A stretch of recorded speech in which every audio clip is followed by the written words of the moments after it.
नमस्कार। Rohtas CS doctor Maniraj Ranjan के द्वारा कुछ दिनों में कुछ इस तरह का कार्य कर दिखाया गया है जो जिस कार्य की उम्मीद शायद किसी को नहीं थी। रोहतास के स्वास्थ्य महकमे में अभी तक इनके द्वारा जिस व्यक्ति पर या जिस क्लर्क पर हाथ डाला गया है उस क्लर्क पर हाथ डालने की हिम्मत किसी सीएस के द्वारा नहीं दिखाई जा रही थी और ये माना जा रहा था कि अगर किसी के द्वारा उसके विरुद्ध कार्रवाई कर दी जाएगी तो उसका परिणाम शायद बुरा होगा। लेकिन इन तमाम बातों को समझने के बाद उनके द्वारा जिस तरह से काम किया गया है उस काम की चर्चा पूरे रोहतास में हो रही है।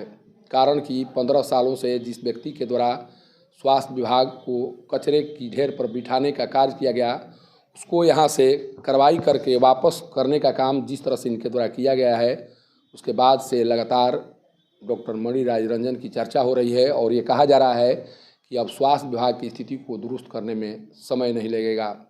जिस तरह से इनके द्वारा कार्रवाई की जा रही है शायद कोई भी व्यक्ति अब गलत करके बचने वाला नहीं है और सब पर कार्रवाई की गाज जरूर गिरेगी। हमारे साथ रोहतास सीएस डॉक्टर मणिराज रंजन जी हैं। इनसे बात कर जानने की कोशिश करेंगे कि आखिर किस तरह से स्वास्थ्य विभाग में सुधार की कोशिश आपके द्वारा की जा रही है, किन किन कार्यों को लेकर आप आगे बढ़ने का प्रयास कर रहे हैं। हमारे साथ अभी सर हैं, सर सामने में दिखाई पड़ रहे हैं और सर से बात कर जानने की कोशिश करेंगे कि इनके द्वारा जो कार्रवाई की गई है जिस तरह से उसकी चर्चा हो रही है क्या स्वास्थ्य विभाग में गलत करने वाले अब बख्शे नहीं जाएंगे। सर, जो कार्य पिछले 15 वर्षों में कोई नहीं किया, किसी सीएस के द्वारा करने की हिम्मत नहीं दिखाई गई, वो कार्य आपके द्वारा कर दिखाया गया, अब आगे क्या तैयारी है सर? धन्यवाद। सबसे पहले आप सभी को धन्यवाद, पूरे ससाराम की जनता को धन्यवाद। मेरा स्वभाव है और कर्तव्य है, एक सामाजिक मानसिकता है कि लोगों को ज़्यादा से ज़्यादा सुविधा मिले और कोई व्यक्तिगत आदमी यह चाहे कि मैं पूरे सिस्टम को वो बर्बाद करूं या चलाऊं, हमारे जहन में ये बात नहीं आती है। इसी दरमियान जब ज्वाइन करने के बाद हमारी बात पूर्व जिला पदाधिकारी महोदय से जब हुई तो उन्होंने हमको कहा कि डॉक्टर साहब आपके बारे में हम बहुत कुछ सुने हैं, आप एनर्जेटिक हैं, काम करने वाले हैं, लेकिन आप लोगों को समझा बुझा रहे हैं, अच्छी बात है, आप काम कीजिए, हमको आउटपुट चाहिए। हम बोले सर सभी लोग इंसान हैं, उनको समझा बुझा कर हम काम कर सकते हैं, अगर नहीं समझेगा तो फिर हम कलम का इस्तेमाल करेंगे। इसी कड़ी में हमने प्रयास किया समझाने बुझाने का बहुत लोगों को कि भाई सुधर जाइए, काम कीजिए, लेकिन लोग माने नहीं, अपनी आदत से बाज नहीं आए, नतीजा हमें कलम उठानी पड़ी। तो हमें नहीं लगता है कि कलम उठाने में कोई गलती हुई है। अगर समाज के लिए वो आदमी कोई भी व्यक्ति हो, चाहे वो हमारा डॉक्टर हो, किरानी हो, चपरासी हो, अगर गलत करता है जिससे हमारे समाज को या हमारी गरीब जनता को हानि होती है या उसका दोहन होता है, किसी भी रूप में हमारी जनता को या किसी का दोहन होता है सामाजिक कार्य में, तो मेरे ये जहन में नहीं आता है, चूँकि मैं इस स्वभाव का नहीं हूँ। बीच में हमें बदनाम करने की भी कोशिश की गई, मेरे नाम पर बहुत कुछ गलत काम हुआ जो हमके 2 महीना के बाद पता चला। कुछ हमारे शुभचिंतक ने, आप ही जैसे पत्रकार लोगों ने बताया कि सर आप सतर्क हो जाइए, आपकी बदनामी हो रही है। तो हम इस पर छानबीन किए और हमें लगा कि भाई मेरे पास तो कुछ है ही नहीं और मेरी बदनामी बाज़ार में हो रही है। तो इस पर मैं गहराई से गया और पता चला कि कहाँ है ये कमियां, कहाँ है, किसके द्वारा है। तो मैं बहुत गहराई से इसको पूछा, उस कमियों को दूर किया। आज के भी डेट में जो कर्मचारी हमारा जो बहुत पहले से यहाँ अड्डा जमाए हुए है, मैं उसकी प्रयास में हूँ कि यह जगह छोड़े, उनके चार में भ्रष्टाचार होने की संभावना है। सर इसी प्रश्न पर आते हैं। आपके द्वारा 15 सालों से जो जमौड़ा लगाया गया था उसको खत्म कर दिया गया। उपाधीक्षक कार्यालय में एक बात आ रही है, मीडिया में भी खबरें आ रही हैं कि 22 साल से एक लिपिक वहाँ जमे हुए हैं। आखिर उनको उसी स्थान पर जमे रहने का कारण क्या माना जाए? आखिर उनके लिए बाकायदा अलग नियम बनाया गया है या उन पर भी कार्रवाई होगी सर? बिल्कुल, मेरे संज्ञान में आया तो मैं एक दिन गया अधीक्षक कार्यालय के किरानी लोगों को, बाबू लोगों को, सब लोगों को मैंने फाइल देखा। उसमें 2-3 आदमी है जो बीच में जिनका ट्रांसफ़र हुआ था, लेकिन जस्ट इसी साल में या इसके जस्ट पहले वो फिर बैक हो गए हैं। और बैक हो गए हैं और किस स्थिति में बैक हुए हैं मैं नहीं कह सकते, लेकिन वो नियम के अनुसार तो 3 साल पूरा होना चाहिए। इसी पर मैं कुछ नहीं कर रहा हूँ और जिला पदाधिकारी महोदय से मैं इस पर बात कर रहा हूँ। अगर उनका थोड़ा सा भी सहयोग मिलेगा, और मिलेगा ही, प्रशासन मेरे साथ है, तो मैं उस पर भी कार्रवाई करूँगा।